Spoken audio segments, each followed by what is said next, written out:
morning, everybody. Today is Tuesday, and I'm just kind of coming to you with a different video this morning. Something that's kind of just been on my heart, just kind of for a couple of weeks, simply because it's the place that I'm currently operating from in my real life, and I thought that many of you could probably, benefit from something like this. If I help somebody, cool. If not, that's cool too. I'm kind of doing it for me. So before we get started, I just want to introduce those of you who are new. My name is India. I am a social work student currently obtaining my BSW. Typically on this page, I post my field experience. I will post like licensure experience, prepping for that, um, grad school, that kind of thing. I am 34 years old. I am a returning student.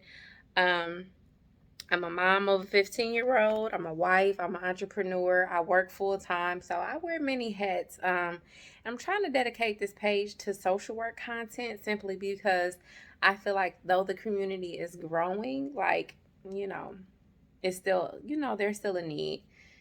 And so if you take the opportunity to, like, comment, subscribe, and help me grow this community, I would be forever grateful. But anyway, guys, let's get into the video. So as you see, I'm not dressed in any form fashion. Edges are not popping. I'm just here. I'm sitting in my house. I don't even have the lights on. It's early morning. I am getting ready to go to my field placement. But right now, I'm just kind of just sitting. And like I said, for a couple weeks now, I have thought about where I am in life, and I feel like I'm beginning to get tired. Like, I'm just tired. I'm not like sleepy tired, like a nap won't fix it. Like, I feel like I have just been running a marathon and I'm beginning to feel like exhausted. I'm tired of like the rigmarole with school and having papers and assignments due, and trying to do class while I'm also working, and working after I've been somewhere for 8 hours at a field placement. Like, I'm beginning to get a little exhausted, and I feel like, how am I gonna go on? Like, because after I get my BSW, that's all fine and well in May, but then I jump right into grad school, and thankfully that's only 9 months, but still, I'm like, I feel so tired now. How can I push forward for that? I mean, I know me and I know I'm gonna do it, but I'm just saying, like, right now I'm just exhausted. And what was been on my mind is, like, we hear a lot in the social work field about burnout. Like, we hear that probably from day one, but burnout is always kind of talked to us in context of, once you're in the field and you're working, how can you prevent burnout?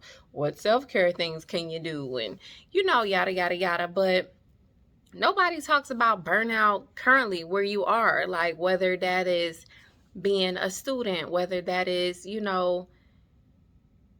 whatever that looks like for you. I'm going to talk about me just because I am a student, but you might be watching this video and you might not be in school. Burnout for you could be real too, just in your everyday life.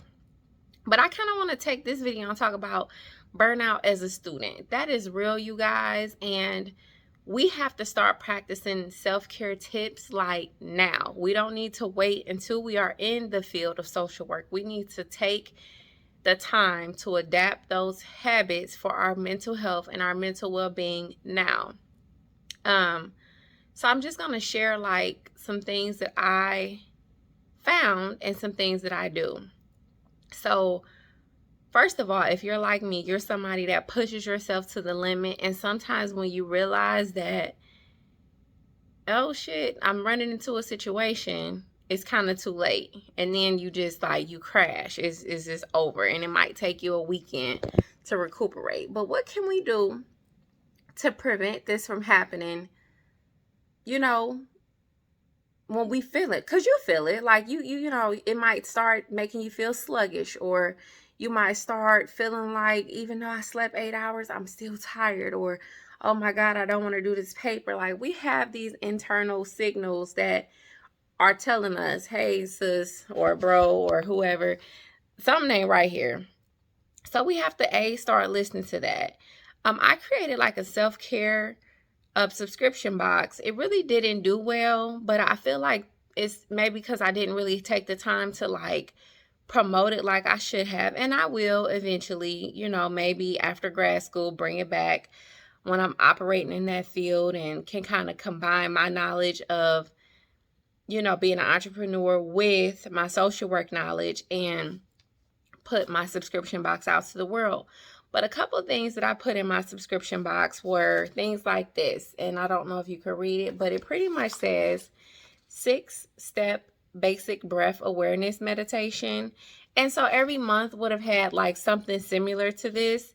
And so anyway, when I noticed myself kind of getting tired last week, I'm like, okay, let me not crash, because I have been feeling like that prior to last week. I just only verbally said it last week. So it's like, let me take the time to go into my self-care box and pull something out. So there are 6 steps on here. The first one says set a timer for 3 minutes. It says make sure you're in a space free from distractions and that the temperature of the room is comfortable for you, and choose a comfortable place and just sit for 3 minutes. Don't do anything but sit. So you sit comfortably with your eyes closed. You focus your attention on the present moment. You focus on the sounds, the sights, the sensations. And it says thoughts will come up, but simply ask yourself to tell your brain to make these thoughts slow down.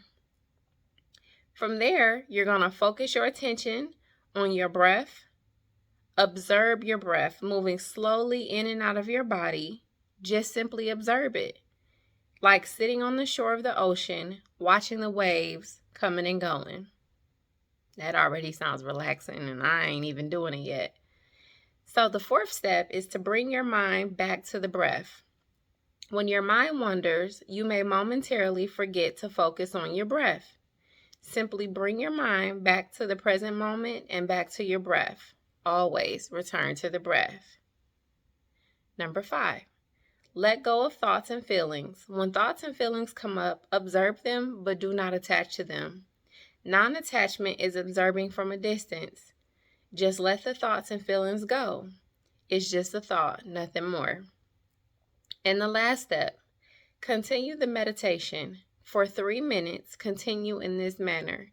Simply just relax, focus, breathe, and let go. Repeat these steps as necessary. Relax, breathe, focus, let go. So anyway, guys, it's that, like, as simple as that. Taking the time to kind of like get some quiet time. So I don't know if for you that looks like in the morning when the whole house is asleep, or at night when the whole house is asleep, in your car when you are on lunch break. Just kind of take the time to follow the steps of those breathing exercises. Now, something that's small is not going to fix the day, but it can fix you in the moment. So let's talk about what else you could do.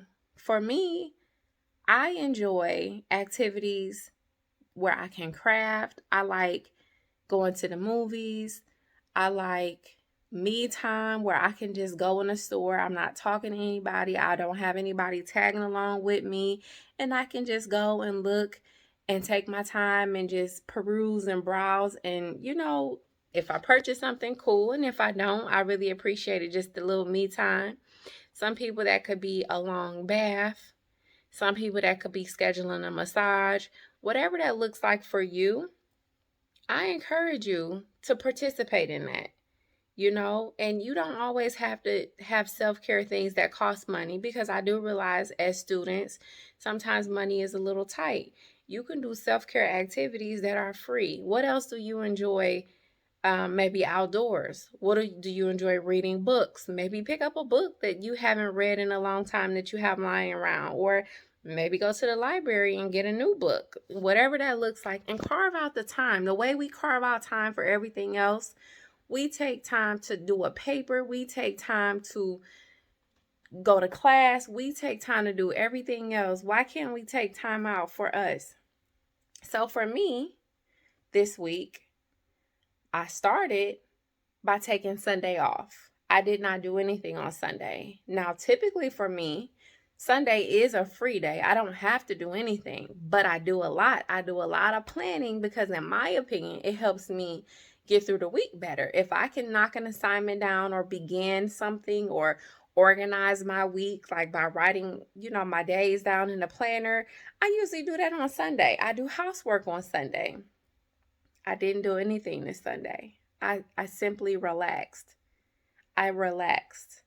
I sat with myself, did my breathing exercise. I watched scary movies. I made sure the other people in my house did what they needed to do for them, meaning my husband had to go wash his own clothes this week.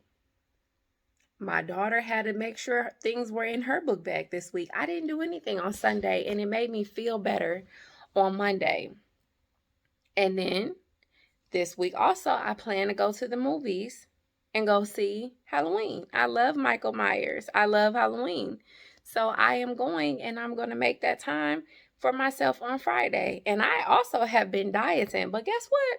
On Friday, I'm eating movie theater popcorn because that just makes me feel so good and all of that good stuff. So I don't know what that looks like for you guys, but I feel myself approaching that wall. And so I'm just going to try to incorporate something once a week until I feel better.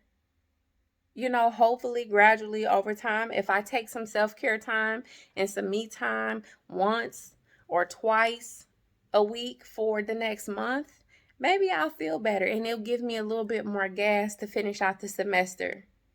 I don't know. Just wanted to share a little bit. I'm rooting for you, and I hope you have a great day. I'll see you guys in the next video.